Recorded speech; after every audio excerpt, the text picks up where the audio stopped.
O salário de uma mãe? Verdade. No seu modo de entender, qualquer falha quanto à veracidade era o único ponto em que a senhorita Carmichael achava que não podia dar a seus obreiros a segunda oportunidade. Lá em Donavur, na Índia, estavam treinando crianças. A senhorita Carmichael estava convicta de que a verdade era a rocha sobre a qual repousa o caráter. Se aqueles que cuidavam das crianças eram descuidados quanto à verdade, estariam dando padrões defeituosos a elas. A Bíblia está repleta de louvor à verdade e exortações a seu respeito. Compra a verdade e não a vendas.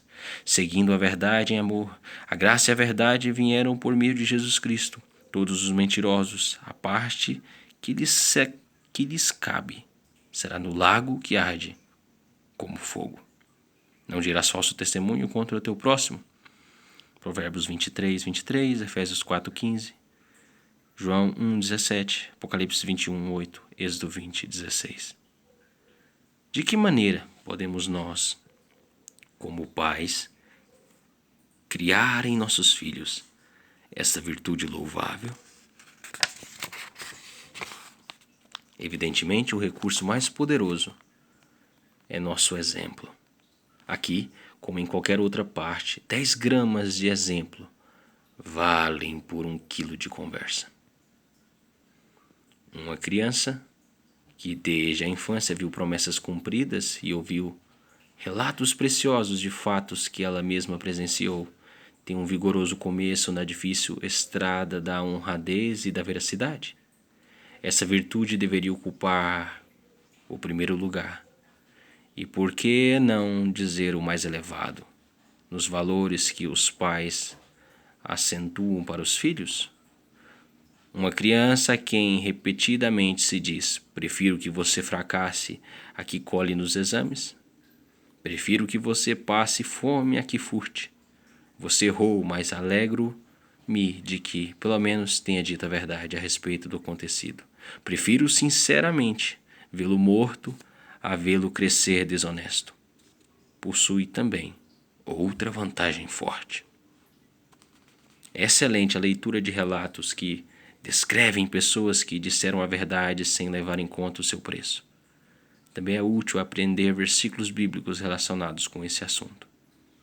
Possivelmente a mais perigosa de todas as decepções, e que constitui a base de outra decepção, é quando o indivíduo decepciona a si mesmo, a si próprio. As crianças e mesmo os adultos têm tendência para justificar-se, lançando a culpa sobre qualquer outra coisa.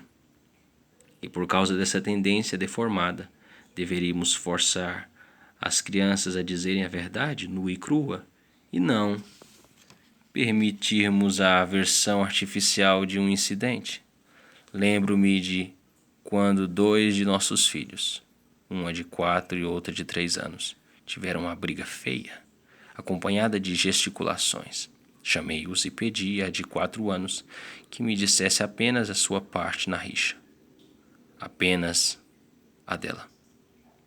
Ela fez diversas tentativas, e cada vez que começava, mas ele, eu lhe dizia de novo que contasse apenas o que se referia a ela. Finalmente ela disse em soluços: mas mamãe, está tudo grudado. Muitas vezes a verdade está toda grudada, mas devemos aprender a separá-la com exatidão e admitir honestamente nossas próprias falhas. João, o discípulo amado, disse que não conhecia maior alegria do que saber que seus filhos andavam na verdade. Penso que ele queria dizer que andar em Cristo, que é a verdade, é mais ainda do que a mera veracidade, mas dificilmente conheço mais ainda do que a mera veracidade, mas dificilmente conheço prazer que traga maior satisfação do que ouvir os filhos dizerem a verdade, quando humanamente falando, eles teriam vantagem em mentir. Um dos mais simples, porém mais importantes pedidos de oração da senhorita Carmichael por suas crianças deveria ser adotado por nós. Faze-os amantes da verdade, Senhor.